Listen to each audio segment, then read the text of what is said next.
Action. Hi, you're here with Matt and Em, and on this episode, we're talking about tip number 8, limiting alcohol to survive toxic holiday stress. Don't forget to hit like and subscribe. Pop over to the Facebook for more conversation, and let's just jump in.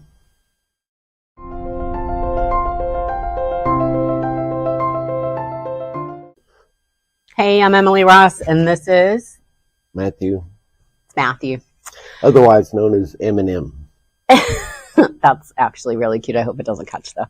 So all month long, or for the past couple months, we've been talking about tips to manage toxic holiday gatherings. So before today, we've done boundaries, deep breathing, focusing on the positive, Matt's favorite, which is The exit plan. self-care, bringing a buffer. I bring my buffer husband. And gratitude. Today we're on number 8, limiting alcohol, which is a key for healthier holiday celebrations and celebrations in general. So what do you want to say about that? Well, I personally disagree with that. Oh boy. Way to start. What? Why do you disagree with it? Because alcohol's bad. Because alcohol is bad? Yeah. We'll edit this shit out. No, we're not editing anything. You say it, it's on there. I feel like we all have that holiday story of drinking gone awry, or maybe it's just my toxic, mentally ill, substance abuse using family. But, you know, there's kind of family folklore. If it's after 5, don't pick up phone calls. Don't, like, if you want to survive, maybe tap out when the sun goes down. Like, I feel like a lot of us have at least one family member that we know to steer clear of when they've had a little bit much to drink. And it can be extra. Were you the family member, or you know one? I was one. You are one. Yeah. So there's going to be some obvious reasons to limit alcohol. You want to tell any funny stories of yourself? Absolutely not. Thank you very much.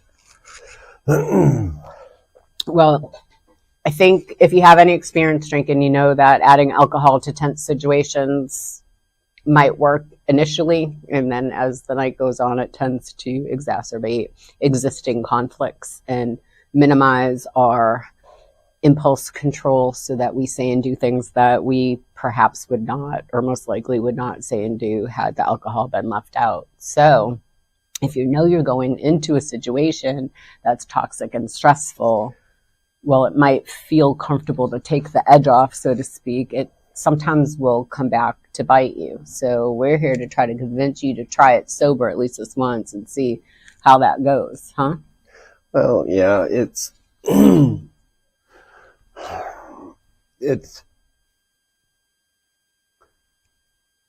alcoholism and alcohol in general is just, it really depends on the person.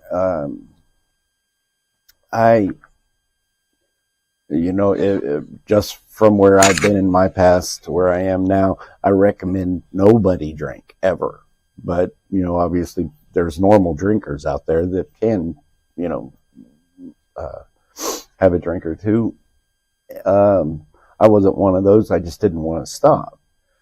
And I've known some people at parties and stuff that do the same thing, and things get out of control and sloppy, and it becomes unfun. For everybody. Yeah, for everybody. And, but it's, to tell people not to drink is not what we're really here to do. If, just, things can easily get out of control after too many drinks, and as Emmy said, your filters kind of lower, and your inhibitions lower a little bit, and you're ready to respond to people being people.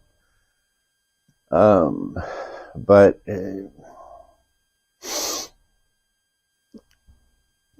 for me in the past, it was most of the time I didn't drink during the holiday or during the family actually getting together type stuff. It wasn't until after that I drank. But to use alcohol as a means of getting the edge off, or helping you deal with stress or something like that, to me, it's not a good idea, just because of possible consequences, I guess. Well, let's sit there for a minute. So coping skills are things that help you mitigate the intensity of an emotion. So alcohol actually is a coping skill. It's just a maladaptive one. It goes sideways more often than not. Any coping skill can become detrimental or maladaptive to you if you overuse it, and alcohol is not an exception. The problem with alcohol and drugs and things like sleeping and using food as coping skills is that they tend to work really quickly. And when we have an intense emotion and we're uncomfortable, we just want that to stop. And so when I sit across from somebody in therapy and I try to say, hey, this other coping skill will help, it won't help in the moment, but if you continue to do the coping skill and you implement a practice with the coping skill, I'll use running because it's my favorite. If I run every day, the intense family situations just don't hit the same anymore. The coping skill works, but not in the moment, because I can't stop, drop, and run if Uncle Johnny starts running his mouth to me in the middle of a party. That would be cool, though. I mean, it would be. I actually have had a boss, shout out to Randy Ditmore. I had a boss who once said, hey, I want you to log off the computer and go for a run as long as you need to, don't come back, and you're not allowed to talk to the nurses for the rest of today. And I did, and I went and I ran and I came back and I was just a whole new person. But that's not practical, and it's not what we're going to have you do in a holiday party. But you've got to understand that when you cope adaptively, when you have healthy coping skills, you have to have a practice of using them daily for them to continue to be effective. You can't just always cope after the fact, and I say you can't just always grab a drink when things get hard. You can. It's just not going to lead to the life that most of us want. So know that the trade-off for doing things healthier takes time, and use that as a motivation to implement a practice. A lot of what happens is we start to feel better. Like I just did this. I started to feel better. I was having a great run, and I was like, oh, I don't need to run anymore. I'm cured. And, sure enough, he laughs because I was not in fact cured. And when I get real grouchy and I'm irritable and things are hitting me different than it's typical, he's like, hey, you haven't been running in a while. And I know that means that it's time for me to go running again. No, I just noticed you haven't been running in a while. Mm-hmm. Yeah. When Emily came to me with this, wanting me to get on this side of the camera, I'm not comfortable with that, but I didn't have to take a drink to do it. But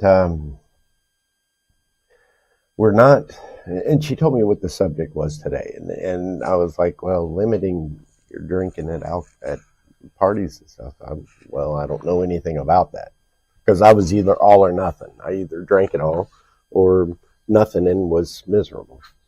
So, it's like I said earlier, I'd like the whole world not to drink, just because of of my experiences. But there's normal drinkers out there. There's people that can have a few drinks and be just fine. I just wasn't one of those people. So, if responsible drinkers, sure, limit your intake. And, because sometimes people drink excessively during the holidays or at holiday parties and stuff. So, by no means are we just saying don't drink ever. If you're a normal drinker, drink. That's fine. Okay. Well, so reasons why it's good to limit alcohol around the holidays is that it is safer, it's easier to avoid conflicts, reduces the risk of accidents. Sometimes we have a little bit more than we intend and don't realize how tipsy we are. Better decision making, sober, improved health, and a decrease in alcohol-related disruptions. That's my personal favorite with my family stories. I have some real gems of stories. So, yeah. What else should we say about that?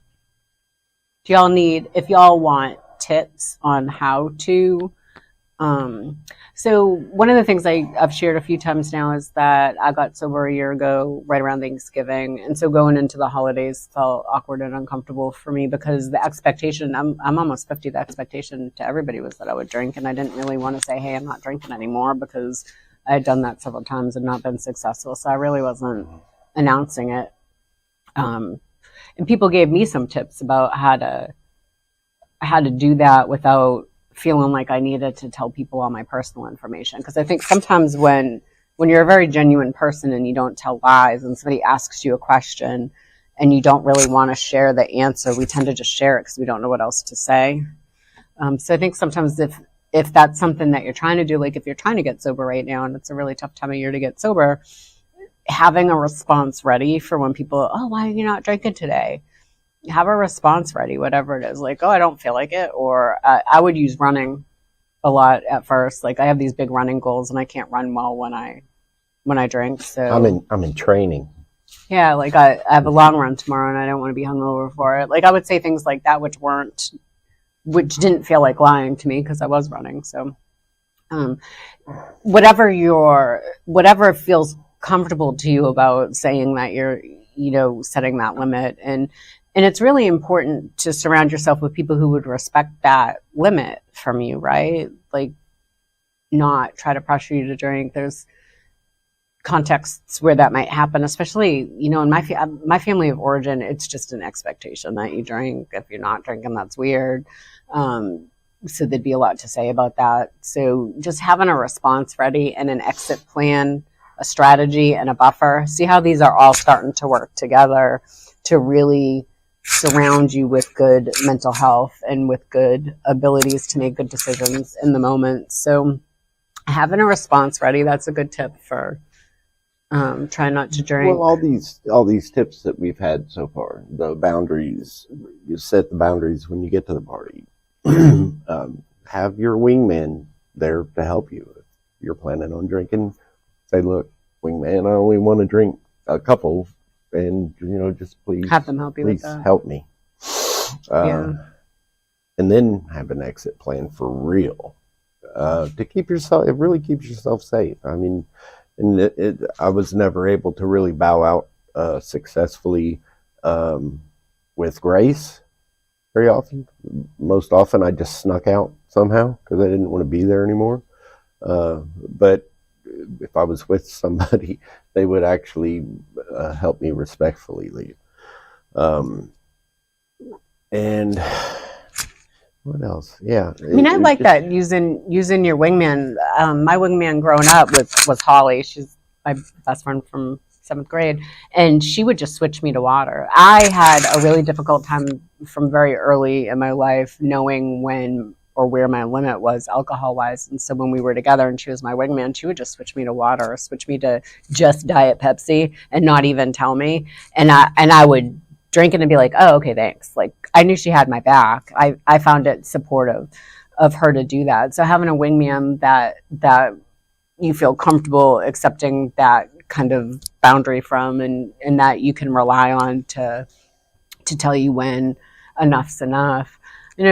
Another suggestion I got early in sobriety when I mentioned feeling uncomfortable in situations where everybody was drinking but me, they suggested I order a Diet Pepsi with a lime. And so they'd put it in a little, so it looked like a cocktail if you weren't paying attention to that kind of thing. So then I didn't feel other than or different, and I didn't have to drink to, do that. So that's another thing that you can do. What other tips you got? I don't, it's, what other tips? I don't know. I mean, the other thing is spiritual soundness. Like I had to say no to some parties early on because I wasn't in the spiritual headspace to say no to things that would have been offered to me, and knowing yourself enough to know hey, this isn't a day I'm going to be able to stick to my goal. and deciding not to go because that's what's best for your mental health and your physical health and your well-being, knowing that that's okay. That's part of having good boundaries, right? I knew a few times I couldn't go. That still even happens. Like, there's just times where I feel more vulnerable to it, and I don't want to ruin my goal. Right. And when Emily and I first got together, and her 3 beautiful girls we'd go out somewhere, or I think I remember Christina, the middle one, going to a concert or something, maybe a school dance or something. And she said, "Maddie, how do I look?" And I looked at her and I said, "Well, you look great. How do you feel?" "Oh, I'm fine." I mean, is it comfortable? Do you feel comfortable about yourself? Not are the shoes comfortable or anything like that, but do you feel comfortable? Like, you know, and I don't necessarily know what that means, but what I always stress to my girls is, do what makes you feel comfortable. Always do what makes you feel comfortable. I would tell any one of them, if you don't feel comfortable, or you think you shouldn't go to this whatever, please don't go. If it's that bad of a, you know, if the feelings are that negative towards it, it's you might not be in this position that day to go do that sort of stuff. And that gets to be okay. Yeah, and that's just fine. It's okay to say, well, you know, look, Brother Bob, I'm just not going to be able to make it. I'm not feeling, you know, whatever. Just find a way to live comfortably is really kind of just what we're trying to do. How to respond well to life, and how to